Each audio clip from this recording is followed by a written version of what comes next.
All right, I can't stress enough how the battle for life is not only not over, it's intensifying, as is clear from the remarks and actions we're seeing coming from Democrats across the nation, as well as right here in D.C.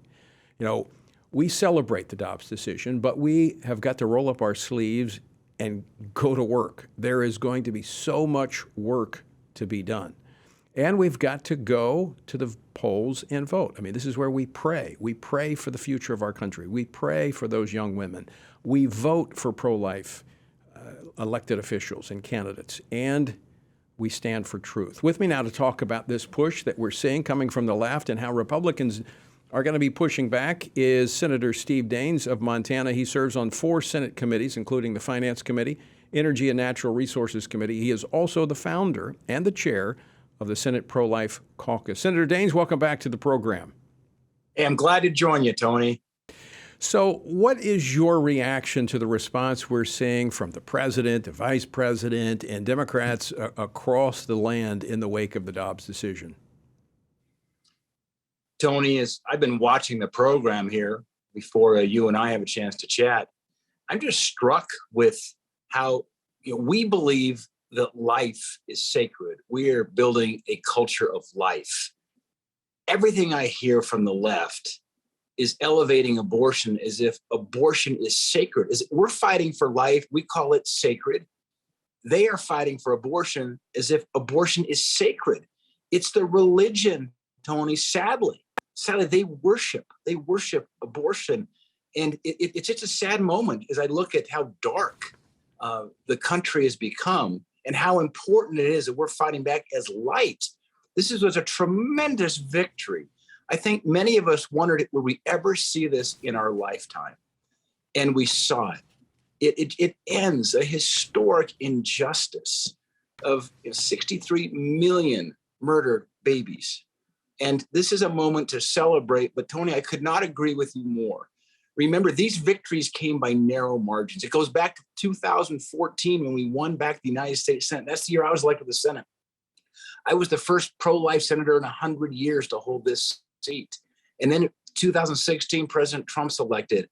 And then by the providence of God, by having the numbers in the Senate, having a Republican president, a pro-life president, President Trump, we were able to put those 3 new justices on the bench. And last week demonstrates the gravity of these elections and the consequences of elections, and a wonderful victory. But now the fight only intensifies. It's going to get a lot tougher, not easier, as a result of what happened last week.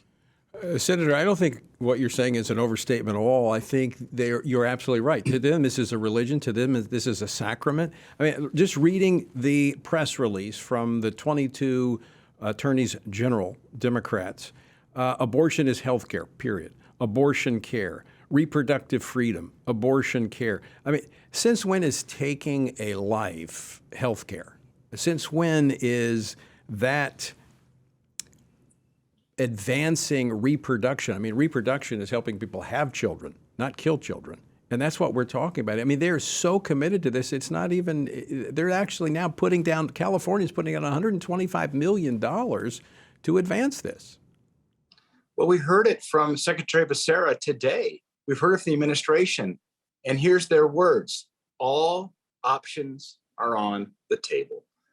When you look at what they are pushing forward now in terms of whether it's chemical abortions, whether it's tourism, federally funded tourism abortions, whether it's this crazy idea of setting up abortion clinics on federal lands. In fact, one Democrat senator the last 24 hours suggested that they set up abortion clinics in national parks because their federal lands would somehow, be exempt from state jurisdiction. But this is crazy talk. It's desperation. But this is where they're at. Well, this is why the fight we have in Washington is only going to intensify. Let me ask you about that, Senator, because we still have the Hyde provisions in law. How would they be able to set these up? I mean, they're talking about them on military bases. They're talking about the military doubling down on abortion. But Hyde is still in place when it comes to domestic spending for abortion. It is. So we're only hearing their ideas at the moment. Our counterattack on this and our protections for the unborn will be exactly that, the Hyde protections that do not allow taxpayer dollars to go towards abortions. And that ought to put a stop to some of this, frankly, crazy talk that we're hearing from the left.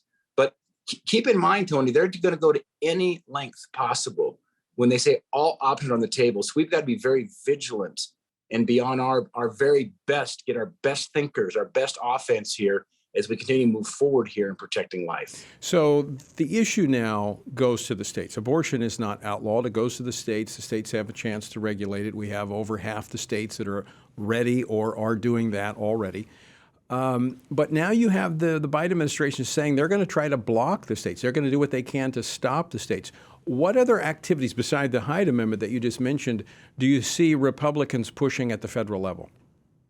Well, first and foremost, Tony, let's keep in mind, while the Supreme Court made a very important ruling this past week, all the work that we did quietly over the course of the last 4 years under President Trump was getting circuit court judges, other federal judges, Republican governors, getting state judges, district judges on the bench that will look at their constitution and not legislate from the bench.